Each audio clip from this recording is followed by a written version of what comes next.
नमस्कार दोस्तों, मैं डॉक्टर एस.के. सचदेवा, आपके मुंह के दांतों का physician doctor Sachdeva TMT. Clinic Sirsa से बात कर रहा हूं। आज हम बात करेंगे एक और कॉमन समस्या के बारे में, गालों का कटना।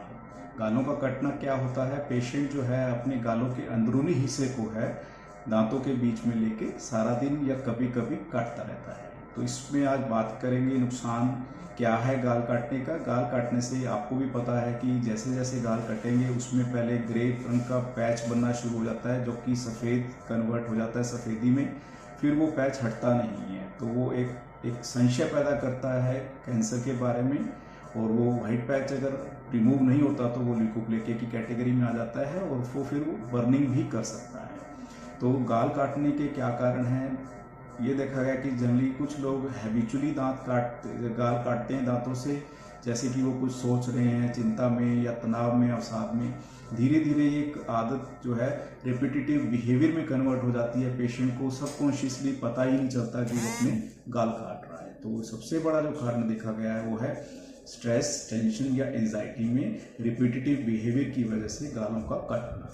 दूसरा, पेशेंट जो है इसके अंदर कई बार पेशेंट के जो दांत हैं वो प्रॉपर अलाइनमेंट में नहीं होते, जिससे कि गाल जो है बीच में आ जाते हैं और पेशेंट को भी एक हैबिट बन जाती है।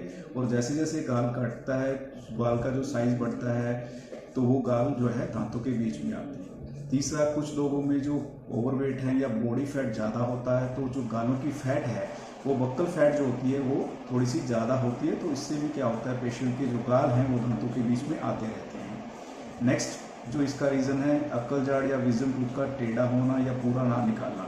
उससे क्या होता है, ऊपर और नीचे की विजडम टूथ के बीच में जो गैप है उसके अंदर जो गाल आ जाते हैं, इससे भी पेशेंट को गालों के ऊपर सफ़ेद चकते छाले बन सकते हैं, चीक बाइटिंग की हैबिट बढ़ जाती है। तो ध्यान रखिए, किसी भी वजह से अगर आपके गाल दांतों के बीच में आते हैं तो आप ट्रीटमेंट करवाएं, दांतों को अलाइन करवाएं, विजडम टूथ का ट्रीटमेंट करवाएं।